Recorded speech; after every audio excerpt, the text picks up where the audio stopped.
ഇന്നത്തെ recipe carrot വെച്ച് ചെയ്യുന്ന നല്ലൊരു ചമ്മന്തിയാണ്. ഇഡലിക്കും ദോശയ്ക്കും ഒക്കെ പറ്റിയ നല്ലൊരു വെറൈറ്റി ആയിട്ടുള്ള ചട്നി.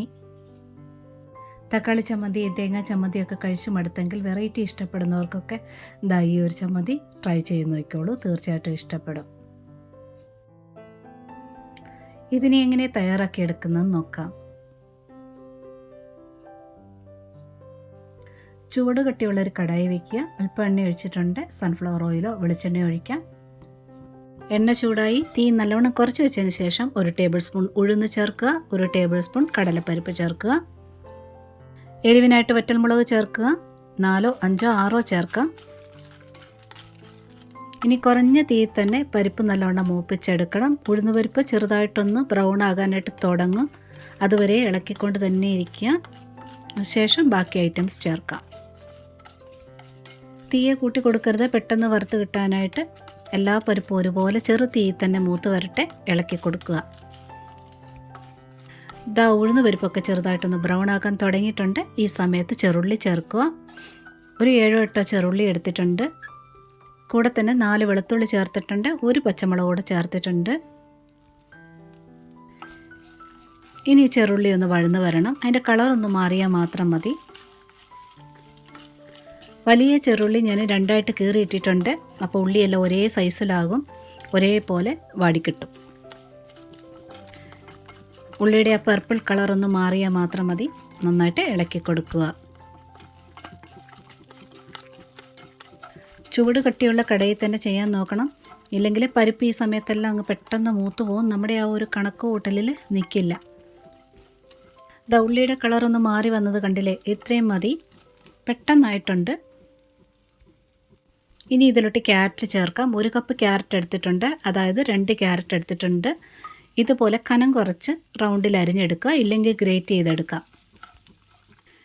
ഇനി ഒരു 2 മിനിറ്റ് നേരത്തേന് ഇതൊന്ന് വഴറ്റിയെടുക്കണം. ആ ക്യാരറ്റിൻ്റെ ഒരു പച്ച കുത്ത് ടേസ്റ്റ് ഇല്ലേ, അതൊന്ന് മാറി കിട്ടാനായിട്ട്. ഗ്രേറ്റ് ചെയ്ത ക്യാരറ്റാണ് ചേർക്കുന്നെങ്കിൽ ഒരു 1.5 മിനിറ്റിനുള്ളിൽ വാടിക്കിട്ടും. പരിപ്പ് ഈ അടിയിലടിയിൽ വരുന്നത് കാരണം നല്ലവണ്ണം ഇത് ഇളക്കി കൊടുത്തോണ്ടിരിക്കണം. ഈ ചമ്മന്തിയിലെ ക്യാരറ്റിൻ്റെ ടേസ്റ്റ് ഒന്നും മുന്നേ നിൽക്കത്തേയില്ല. കുട്ടികൾക്കൊന്നും കണ്ടുപിടിക്കാനേ പറ്റില്ല ഈ ചമ്മന്തിക്കകത്ത് ക്യാരറ്റ് ഉണ്ടെന്ന്. ഈ ഒരളവ് 4 പേർക്ക് കഴിക്കാനുള്ളതുണ്ട്. പിന്നെ നമ്മൾ കഴിക്കുന്നതിൻ്റെ അനുസരിച്ച് വ്യത്യാസം ഉണ്ടാകാം. ചില കറിയൊക്കെ കൂടുതൽ ചേർത്ത് കഴിക്കാൻ ഇഷ്ടമുള്ളവരുണ്ടല്ലോ. പിന്നെ ഒരു കാര്യം, നമ്മൾ ക്യാരറ്റ് ചേർക്കാനായിട്ട് വരുമ്പോഴത്തേന് പരിപ്പെല്ലാം കൂടെ മൂത്ത് ബ്രൗൺ ആയിട്ട് പോകുന്നതായിട്ട് തോന്നിയാൽ അതെല്ലാം കൂടെ കോരി വേറൊരു പാത്രത്തിലോട്ട് മാറ്റുക. വീണ്ടും കടായിൽ ഒരല്പം എണ്ണ ഒഴിച്ചിട്ട് ക്യാരറ്റ് ഇതുപോലെ വഴച്ചിട്ട് ബാക്കിയുള്ള മെത്തേഡ് ഫോളോ ചെയ്യുക. ഇനി ഇതിലോട്ട് 1 തക്കാളി ചേർക്കുക. കനം കുറഞ്ഞരിഞ്ഞ് തക്കാളി ചേർക്കുക. കൂടെ തന്നെ 1 തണ്ട് കറിവേപ്പില ചേർക്കാം. ഉപ്പ് കൂടി ചേർക്കുക. ഉപ്പ് പോരെങ്കിൽ പിന്നീട് ചേർക്കാവുന്നതാണ്. ഒരു 2 നുള്ള് കായപ്പൊടിയൂടെ ചേർത്തിട്ടുണ്ട്.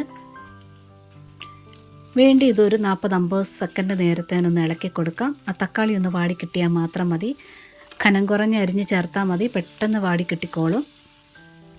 തക്കാളി ചേർക്കുന്നതിനോടൊപ്പം തന്നെ ഒരല്പം വാളൻ പുളിയൂടെ ചേർക്കണം. ക്യാരറ്റ് കൂടുതലായത് കാരണം മധുര ടേസ്റ്റ് ആയിരിക്കുമല്ലോ, അപ്പോൾ അത് ബാലൻസ് ആകാൻ വേണ്ടി ഈ ഒരു തക്കാളിയുടെ പുളി പോരാ.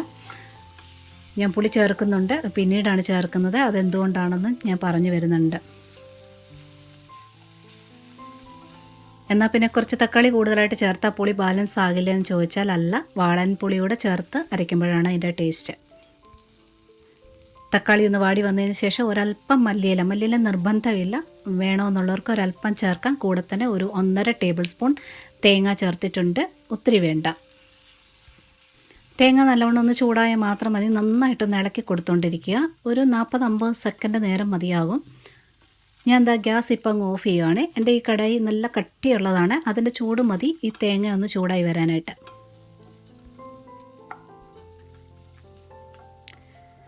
ഇതിപ്പോൾ ഒന്ന് ചൂടായിട്ടുണ്ട്. ഇപ്പം ഗ്യാസ് എല്ലാം ഓഫാണ്. ഇതൊന്ന് നിരത്തിയിട്ട് നല്ലവണ്ണം ആറട്ടെ. ആറിയതിന് ശേഷം അരച്ചെടുക്കാം.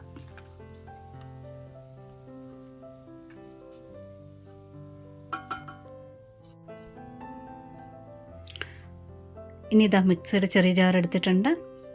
ആദ്യമേ വറ്റൽമുളക് ചേർക്കുക, അടിയിലായിട്ട് ചേർക്കുക. അപ്പോൾ നല്ലവണ്ണം ഒന്ന് അരഞ്ഞു കിട്ടാൻ വേണ്ടിയാണ്.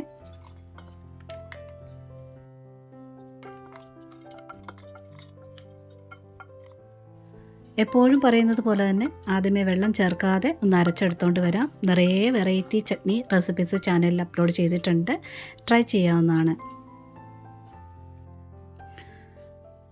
ഇതിപ്പോൾ ഇത്ര അരിഞ്ഞു കിട്ടിയിട്ടുണ്ട്. ഇനി കുറേശ്ശെ വെള്ളം ചേർത്ത് അരച്ചെടുക്കണം. ഒത്തിരി ലൂസാക്കി എടുക്കുന്ന ചട്നി അല്ലത്, കുറച്ച് കട്ടിയായിട്ട് അരച്ചെടുക്കുന്നതാണ്. തിളപ്പിച്ച് ആറിച്ച വെള്ളം ഒഴിക്കുക. ഈ ചട്നി ചൂടാക്കേണ്ട ആവശ്യമില്ല. ഇത് അരച്ചെടുത്തുകൊണ്ട് വന്നിട്ടുണ്ട്. ഈ ഒരളവിന് അരച്ചെടുക്കുക, വെള്ളം ഒഴിക്കുക. ഒത്തിരി ലൂസാക്കുന്ന ചട്നി അല്ലത്. ഇപ്പം നമ്മുടെ പാകത്തിനുള്ള വെള്ളം ആയിട്ടുണ്ട്. അപ്പോൾ ഉപ്പ് കുറച്ച് പോരാഴിക വരും. ഉപ്പ് ചേർത്തിട്ടുണ്ട്. ഇനിയാണ് ഞാൻ പുളി പേസ്റ്റാണ് ചേർത്തിട്ടുള്ളത്. ഇങ്ങനെ അരച്ചെടുത്തതിന് ശേഷം ഒന്ന് ടേസ്റ്റ് ചെയ്ത് നോക്കിയിട്ട് കുറേശ്ശെ നമ്മുടെ ആവശ്യാനുസരണം ചേർക്കുകയാണെന്നുണ്ടെങ്കിൽ കറക്റ്റ് പുളിയായിട്ട് നിൽക്കും. ഞാൻ ഈ ചേർത്തിരിക്കുന്ന പുളിപ്പേസ്റ്റ് 1-2 മാസത്തിന് പുളിപ്പേസ്റ്റായിട്ട് ഞാൻ ഉണ്ടാക്കി ഫ്രിഡ്ജിൽ വെച്ചിരിക്കുന്നതാണ്. അത് നല്ലവണ്ണം തിളപ്പിച്ച് വറ്റിച്ചെടുത്തത് കാരണം വീണ്ടും അത് ചൂടാക്കേണ്ട ആവശ്യമില്ല. അതുകൊണ്ടാണ് ഞാനിവിടെ ഡയറക്റ്റായിട്ട് ചേർത്തത്. ചിലർക്ക് ചമ്മന്തിയിൽ ഇഞ്ചി ചേർക്കണമെന്ന് നിർബന്ധമുള്ളവർക്ക് ചേർക്കാൻ കുഴപ്പമൊന്നുമില്ല. ഇഞ്ചിയുടെ ടേസ്റ്റ് ഒത്തിരി മുന്നേ നിൽക്കുന്ന രീതിയിൽ ചേർക്കരുത്. ഒരു ചെറിയൊരു കഷ്ണം ഇഞ്ചി വെളുത്തുള്ളി ചേർത്ത സമയത്ത് ചേർക്കുക. ഇനി ഇതിൽ താളിച്ചൊഴിക്കുക. വെളിച്ചെണ്ണയിലോ സൺഫ്ലവർ ഓയിലോ അല്പം കടുക്, അല്പം ഉഴുന്ന് പരിപ്പോടെ ചേർത്തിട്ടുണ്ട്. വറ്റൽമുളക്, കറിവേപ്പില മാത്രമേ കടുക് താളിക്കാനായിട്ട് ചേർത്തിട്ടുള്ളൂ. നമ്മുടെ വീട്ടിൽ കുറച്ച് തേങ്ങയുള്ള ക്യാരറ്റൊക്കെ ഇരിപ്പുണ്ടെന്നുണ്ടെങ്കിൽ ഇതുപോലെ വെറൈറ്റി ആയിട്ടുള്ള ചട്നിയൊക്കെ തയ്യാറാക്കി നോക്കിക്കോളൂ. പിന്നെ ഇതിൽ ക്യാരറ്റിൻ്റെ ടേസ്റ്റ് ഒന്നും മുന്നേ നിൽക്കത്തില്ല. കുട്ടികളൊന്നും കണ്ടുപിടിക്കില്ല ഇതിൽ ക്യാരറ്റ് ചേർത്തിട്ടുണ്ടെന്ന്. അവരെയൊക്കെ കഴിപ്പിക്കാൻ പറ്റിയ നല്ലൊരു ഡിഷാണ്. ട്രൈ ചെയ്ത് നോക്കുക. പിന്നെ ഈ റെസിപ്പി ഇഷ്ടപ്പെട്ടിട്ടുണ്ടെങ്കിൽ ഒരു ലൈക്ക് തന്ന് സപ്പോർട്ട് ചെയ്തേക്കണേ. കൂടാതെ കൂട്ടുകാർക്കൊക്കെ ഷെയർ ചെയ്ത് കൊടുക്കാനും കമൻറ്റ് തന്നു ഹൈപ്പ് തന്നു ഒന്ന് സപ്പോർട്ട് ചെയ്തേക്കണേ. ഇതുവരെ തന്ന സപ്പോർട്ടിനെല്ലാം ഒരുപാട് നന്ദിയുണ്ട്. ഒരുപാട് സ്നേഹത്തോടെ thanks for watching. Notification bell ബട്ടണിൽ ഓൾ ഓപ്ഷൻ ഒന്ന് ടിക്കാക്കിയിടാനും മറന്ന പോലെ.